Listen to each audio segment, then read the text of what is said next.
जय श्री कृष्ण। राधे राधे। श्री हरिदास। और ये सीन आप देख रहे हैं, ये है बरसाने का।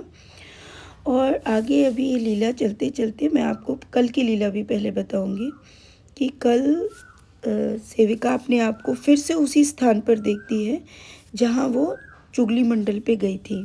ठीक है। और वो उसी जगह पे जाके देखती है कि उसके मतलब सामने ना दो लड़कियां सिंहासन पे बैठी हुई हैं और पैर हिला रही हैं, जो कि उसको नीचे ही मिली थी मतलब।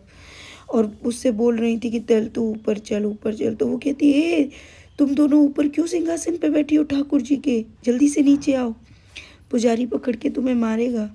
तो वो करती है अच्छा। तो वो उतर के आती हैं। तभी कहती है तू ये बता हमारे लिए क्या गिफ्ट लाई है। तो वो कह रही है मैं इसमें वस्त्र, कपड़े, श्रृंगार सब लेके आई हूँ तुम्हारे लिए। तो वो बोली अच्छा दिखा दिखा। तो वो कह रही मैं दिखाऊंगी, रुक जा। तो वो बोली, तभी ये ना पीछे की तरफ मुड़ती है तो सोना बोलती है पता नहीं ये लड़कियां कौन है।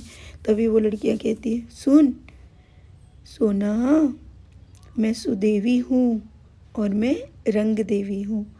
बोला अच्छा तुम दोनों हो। बोली मैं सच बोल रही हूँ। और तुझे अपने गांव का नाम भी याद नहीं रहा? ये तेरा ही गांव है। बोला मेरा गांव? बोले हाँ। जब राधा जी का ये महल हुआ करता था तो इस महल में तू दासी थी और हम सब सखियां थी। और उस समय पे राधा कृष्ण को तू बहुत सेवा देती थी, लेकिन तू बहुत ज़िद्दी थी, किसी की नहीं सुनती थी, अपनी ही उसमें रहती थी, जिसके कारण तुझे बार बार ब्रिज में जन्म मिलता रहा ताकि तू प्रभु की कृपा को समझ पाए। राधा कृष्ण कृपा को तू नहीं समझ पाई और तू इसी अपनी ज़िद और कुछ बातों को न मानने के कारण अंत में तुझे मोक्ष नहीं प्राप्त हो पाया। इसलिए तुझे यहाँ से उठाकर बाहर फेंक दिया गया। और आज भी तू कुछ बातें नहीं मानती है, सुनती नहीं है, जिन बातों को प्रभु की उन कृपा को नहीं समझती है। लेकिन राधा कृष्ण तुझे बहुत प्रेम करते हैं क्योंकि तू उनको अत्यंत सेवा देती थी। लेकिन वो चाहते हैं कि तुझे मोक्ष की प्राप्ति हो, लेकिन तू वो चीज़ नहीं कर पाई। इसलिए इस जन्म में तुझे दोबारा से उन स्थानों पर जाने का मौका मिल रहा है ताकि तू उस कृपा को समझ पाए। तो वो बोली अच्छा अगर ऐसा है तो। सेविका रोने लगती है उनके पैरों में गिर के, लेकिन मुझे कभी भी बिहारी जी ने ये बात अब तक क्यों नहीं बताई। तो वो बोली हम बता रही हैं ना तुझे, है ना, तो तू कुछ मत कर। मैं बोल रही हूँ कुछ चीज़ों को, जो वो सिखा रहे हैं, जो बता रहे हैं, उन चीज़ों को समझ और उस कृपा को प्राप्त कर। तुझे कुछ नहीं होगा, तू अभी मरेगी नहीं, बहुत जिएगी। ना तुझे बहुत दुख कभी होने दिया जाएगा और ना ही अधिक सुख दिया जाएगा। यही तेरे जीवन का इस जीवन का कार्य रहेगा। तो वो बोली अच्छा ये सब है तो मैं कैसे मतलब ये सारी कृपा प्राप्त कर पाऊँगी, तो मेरे चक्षु क्यों नहीं खुलते। तो बोले कि वो सब होगा। अब हम सबसे छोटी हैं ना, तो हमने तुझे जैसे निमंत्रण दिया है ना, ऐसे ही तुझे एक दूसरी सखी निमंत्रण देगी, उसके बाद तीसरी, और तीसरी सखी की कृपा के कारण तेरे वो चक्षु का ज्ञान खुल जाएगा और तू उस चीज़ को समझ पाएगी जो तुझे याद नहीं आ रहा, तुझे सब याद आएगा। तो प्यारे भक्तों, उसे नीचे एक अम्मा मिली थी, तीसरी वाली, जो इससे पहले लीला थी। तो देखिए वैसे ही हमें रास्ता भी इन अम्मा ने बताया कि कहाँ उस पर्वत पे जाना है। और अब हम उसी गांव में हैं। और आपको ये भी बता दूं, उन सखियों ने कहा था कि तेरा नाम भी सोना हमारे द्वारा ही रखवाया गया था, यानी जो मैंने सेवक सोना का नाम रखा ना, सोना नाम मैंने ही उसका रखा था, तो मैं भी सखी रूप में ही हूँ। तो और इस गांव का नाम सुनहरा गांव है और ये बरसाने से 4-5 किलोमीटर की दूरी पर है। और इस गांव में सुदेवी और रंगदेवी ये दोनों बहनें हैं, उनका ये गांव है।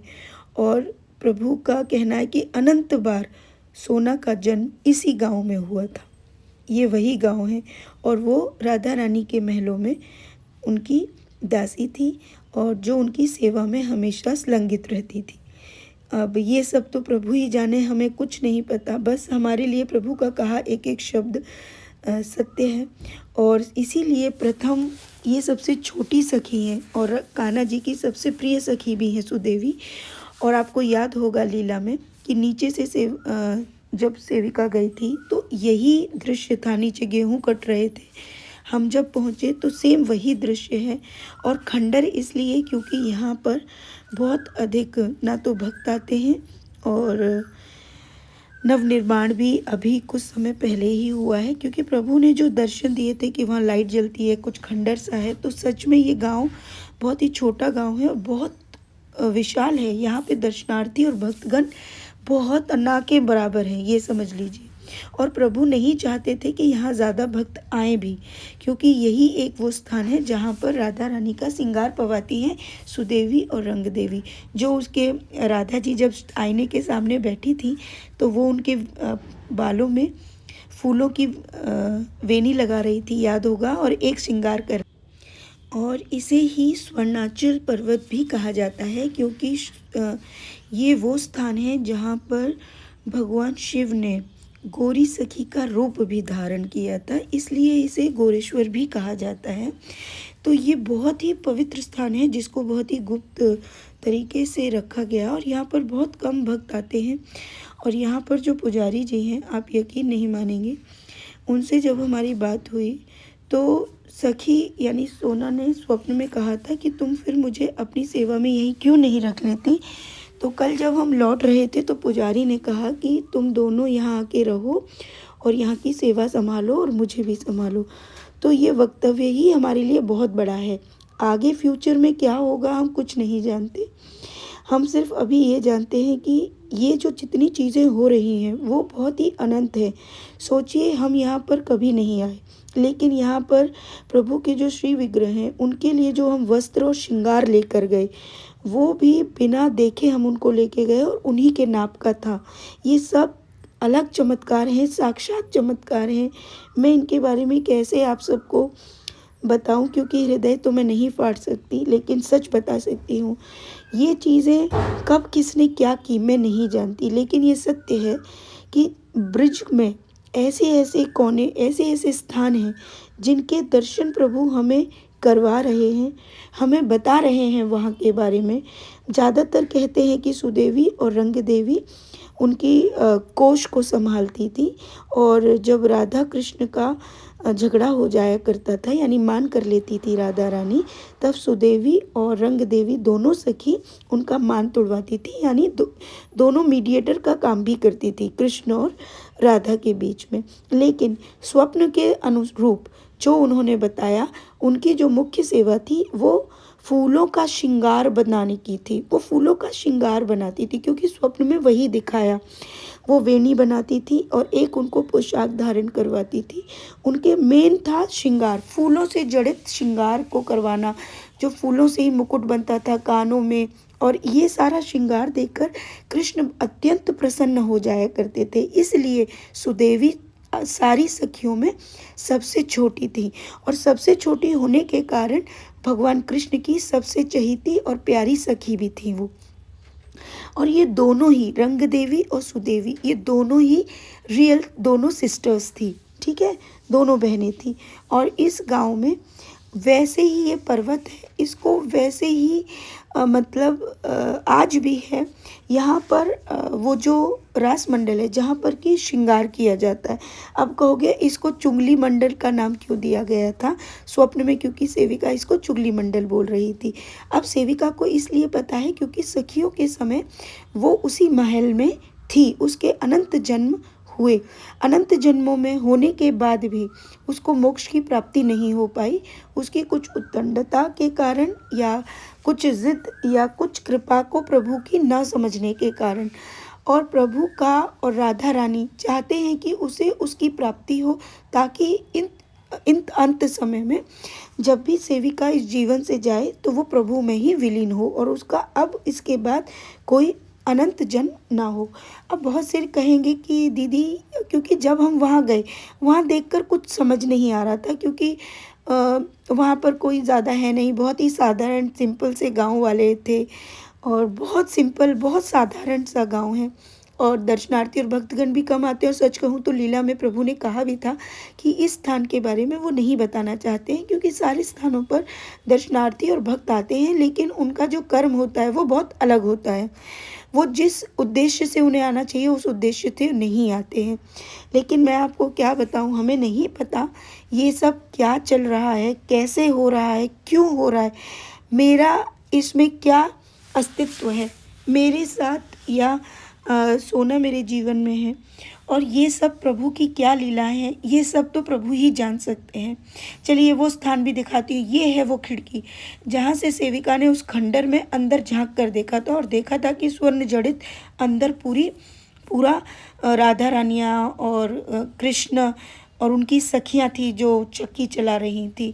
तो स्वर्ण जड़ित इसलिए कहा गया था क्योंकि इसको स्वर्णाचल पर्वत कहा जाता है, ठीक है। और ये पर्वत बहुत ही पवित्र माना गया है। और मैं आपको बता दूं कि इसके बारे में अत्यंत अनंत अनंत लीलाएं हैं। और पहले क्या था, क्योंकि वो द्वापर युग के सीन थे जो सेविका ने देखे थे, वो अब के सीन नहीं थे। ये गांव में इतनी शांति है कि आप यकीन मानो, पहली बार हम जिस स्थान पर रुके, इस स्थान पर हम कम से कम 2.5 से 3 घंटे हमने यहाँ पर बैठा था। इतना आनंद था इन यहाँ की हवा में। देखिए ये वो सीन है जब सेविका स्वयं को देख रही थी। नीचे गेहूं की कटाई चल रही थी, और यकीन मानिए कल गेहूं की ही कटाई चल रही थी। अब मैं खुद इस असमंजस में थी कि मैं जो जुड़ी हूँ वो क्या है। ये सब अभी कुछ नहीं पता है, क्योंकि उन्होंने कहा है तीसरी सखी ही सोना पर कृपा करेगी, जिसके कारण उसके ज्ञान चक्षु का उदय होगा। अब वो क्या है ये भी हम नहीं जानते। उसके जीवन में दुख नहीं आने दिया जाएगा, सुख भी अधिक नहीं होगा, नॉर्मल लाइफ रहेगी, मीडियम लाइफ जिसको कहते हैं। और देखिए इस तरीके से ये दोनों रास्ते थे, एक इधर का एक इधर का। बहुत ही साधारण सा छोटा सा मंदिर है गांव के। हमें बहुत सारे वहाँ के मिले जो जन थे वहाँ के, और बहुत ही साधारण, बहुत ही सिंपल। मैं सच कहूँ मेरा दिल इतना खुश था वहाँ पर कि हम इतने वक्त रहे। जब मैं यहाँ घुस रही थी ना, तो आपको बता रही हूँ, तो यहाँ पर मैं बोलते हुए आ रही थी सबसे कि इस गांव में जाके ना मैं रोटी मांगूंगी। मैं ऐसे बोल रही थी, क्यों बोल रही थी मुझे भी नहीं पता। तो सोना बोल रही थी हमने तो खाना खा लिया, फिर हम रोटी क्यों मांगे। मैंने कहा पता नहीं रे, मेरा मन कर रहा है कि गाँव में ना जाके आधी रोटी मांगूंगी और मैं ज़रूर वो खाऊंगी। पता नहीं क्यों मुझे ना बहुत मन कर रहा है, अंदर से आत्मा कर रही है। और जब आप मानोगे, जब हमने वहाँ पे दर्शन किए, स्वयं पुजारी जी ने कहा कि बाबू तुम लोग भोजन पाओ। हे भगवान, मेरी तो खुशी का ठिकाना नहीं। मतलब मुझे बोलने की भी आवश्यकता नहीं हुई। वहाँ पर साक्षात बैठकर सुदेवी रंग देवी हमारे राधा कृष्ण ने हमें बैठकर भोजन करवाया। और मैं आपको क्या बताऊं, मतलब कैसे मैं वहाँ का विश्लेषण दूं, वहाँ की सुंदरता बताऊं आपको, क्योंकि ये सत्य है। प्रभु ऐसे दिव्य स्थानों के दर्शन जहाँ कोई नहीं जाता, सच कहूँ ना तो भगवान वास भी ऐसे ही स्थानों पर करते हैं, क्योंकि अब दर्शनार्थियों ने हर स्थान को भर के रख दिया है। मतलब कुछ ना कुछ ऐसा करके रख दिया है कि वहाँ पर, मतलब मैं बताऊँ, भगवान के लिए ही स्थान नहीं छोड़ा है। और इसीलिए प्रभु चाहते हैं कि आज भी बहुत सी गुप्त लीलाएं वो करते हैं और उसमें मना करते हैं। और वैसे तो मैंने आपको ये बता ही दी है ये लीला, लेकिन फिर भी प्रार्थना करूँगी कि जब भी कोई जाए तो वहाँ सफाई का ध्यान रखें, और दर्शन करने आप जाते हैं ज़रूर करें। वहाँ पर सुदेवी और रंग देवी, आपको मैं ये भी बताऊँ, उन्होंने हमें अपना नाप दिया है, और उनके वस्त्र भी अब हम सिलकर लेकर जाने वाले हैं। तो अगर कोई भक्त वहाँ पर भी अपने द्वारा वस्त्र अर्पण करना चाहे तो हमें वो सेवा ज़रूर दें। हम तो दे ही रहे हैं, क्या पता किसी और भक्त के दिल में भी हो, क्योंकि इन लीलाओं का क्या रियल कुछ मतलब आप जान नहीं सकते। मुझे सेवा के सिवा कुछ समझ नहीं आता। मुझे लगता है सेवा ही परम धर्म है। अगर हम कर सकते हैं तो हमें अवश्य करना चाहिए। उसके बाद मैं आपको बताऊंगी कि हमें यहीं की सेवा नहीं प्राप्त हुई वस्त्रों की, आपको मैं आज वो भी बताऊं। तो जो भी भक्त कराना चाहें वो ज़रूर करवाएं। सुदेवी रंग देवी राधा कृष्ण का यहाँ पर, साथ ही साथ ऊंचा गांव जहाँ पे ललिता सखी जी हैं वहाँ की भी हमें कल सेवा प्राप्त हुई है। तो ये सब सेवाएं हम उनके लिए करके ले जाने वाले हैं, और अगर कोई और भक्त भी करवाना चाहे तो ज़रूर करवाए, क्योंकि ये सेवाएं अनंत कोटि की हैं। क्योंकि प्रभु को वस्त्र पहनाना बहुत बहुत बड़ा पुण्य होता है और ज़रूर करना चाहिए जीवन में, अगर हम करने में सक्षम हैं तो। ये देखिए, ये वस्त्र हम लेके गए थे और तब हमें नहीं पता था, तो हम सभी रेडीमेड ही हमने जो है रात में ही 10:30 बजे, आप यकीन नहीं मानोगे, भैया को मैंने फ़ोन किया कि मुझे वस्त्र चाहिए, क्योंकि ये लीला सुबह हुई थी और पूरे दिन काम में व्यस्त थे, नहीं ला पाए। और रात में ही हमने वस्त्र, माला, मुकुट जो जो हम अरेंज कर सकते थे वहाँ के लिए सब लेके आए। कन्हैया तो जाके पहले ही अपनी सखियों में बैठ गया था। और ये देखिए, जिस साइड मैं खड़ी हूँ उस साइड सुदेवी है, और जिस साइड को दूसरी तरफ है नीचे की तरफ वो रंग देवी है। बीच में हमारे श्याम सुंदर और हमारी राधा रानी है। लेकिन कन्हैया तो कन्हैया है, उसके लिए तो जहाँ भी वो जाता है पता नहीं कहाँ से भक्त बुला देता है, जबकि यहाँ पर बहुत ही कम भक्त आते हैं। और जैसे ही हम वहाँ पहुँचे तो कुछ भक्त वहाँ पर भी आ गए और कन्हैया को देखकर वो बहुत मंत्रमुग्ध हो गए। यकीन मानिए, सब बहुत खुश हो रहे थे।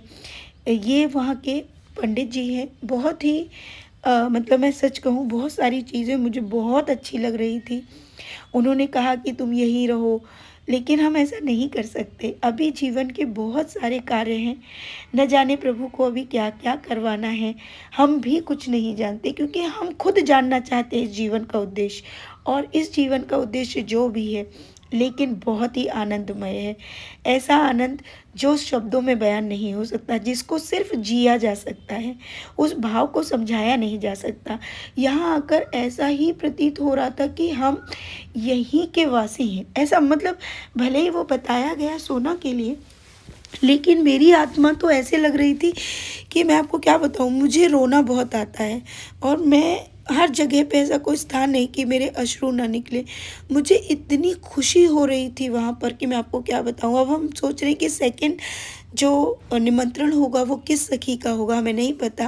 लेकिन देखो, हम इस साइड मैं बैठी थी, इस साइड सुदेवी हैं, जिस साइड सोना बैठी है उस साइड रंग देवी जी हैं। और हम यहाँ बैठकर ऐसे भोजन कर रहे थे, वो हमें इतना प्रेम दे रहे थे जैसे हम यहीं के मतलब रहने वाले, या मतलब मैं कैसे बताऊँ उस प्रेम को आपको। उन्होंने मतलब हमको जाने ही नहीं दिया। उन्होंने कहा नहीं नहीं, हमने कई बार कहा भी कि आप सिर्फ थोड़ा सा हलवा ही प्रसाद में दीजिए। उन्होंने बोला नहीं नहीं, तुम भोजन पाओ। तो मुझे लग रहा था कि जैसे दोनों सखियाँ कह रही हैं कि नहीं, तुम्हारा ही घर है, आओ भोजन पाओ। मतलब वो प्रसाद पाना हमारे लिए अनंत अनंत अनंत खुशी थी। और मैं तो बता नहीं सकती। आपको पता है, मेरे को आजकल भूख भी बहुत लगती है, तो भोजन के नाम से ही मैं इतनी खुश। ऊपर से ब्रिज का भोजन, ऊपर से उस गांव का भोजन जहाँ मेरी सोना ने मतलब न जाने अनंत जन्मों में कितने जन्म लिए, मतलब अनंत खुशी। अब इन बातों को कौन कहेगा कि इसको क्या सच मानेगा। अगर हम किसी से बात भी करते तो उनका एक ही कहना होता है, भगवान का निरंतर जाप करो। खाली निरंतर जाप नहीं, इसके पीछे क्या छिपा हुआ है कोई नहीं जानता। लेकिन जो भी छिपा है, मैं उसके भेद के पीछे नहीं जाना चाहती। मैं इस आनंद को, मैं सोना, हमारा लाला, ये जो हमें करवा रहा है, और जो सेवाएं हम जहाँ जहाँ करवा पा रहे हैं या कर पा रहे हैं, ये प्रभु की ही कृपा से हो रहा। मतलब इतना इतना आनंद कि मैं आपको क्या बताऊं। और आज जब सुदेवी रंग देवी राधा कृष्ण वो वस्त्र धारण कर लेंगे, श्रृंगार धारण करेंगे, तो मैं वो दर्शन भी आपको कराऊंगी, क्योंकि उन्होंने मुझसे कहा था कि वो फ़ोटो भेजेंगे, क्योंकि उनका श्रृंगार सुबह में होता है। इतना प्यारा मतलब प्रसाद, आहा, आनंद आनंद आनंद, इसके सिवा कोई शब्द नहीं। और आपको ये भी बता दूं, उसके बाद मैंने वहाँ से आलू के 2 ये कट्टे भरे थे, और बाद में जब हमने वहाँ पे प्रसाद पाया तब मेरी आत्मा ने कहा जैसे मुझे ये कट्टे यहीं छोड़ने हैं, क्योंकि जिस वक्त मैंने ये लिए थे मुझे अंदाज़ा नहीं था कि ये मैंने क्यों, और मुझे ऐसा लग रहा था कि मेरे पास जो जो था मैंने वो सब दे दूँ। और ये सच है कि मेरे पास जो था मैंने दिया। और सबसे बड़ी बात, ये सोना नाम के नाम से ही सुनहरा गांव उन्होंने याद दिलाने के लिए रखवाया, ताकि सोना को शायद अपने पिछले जन्म कुछ याद आ जाए।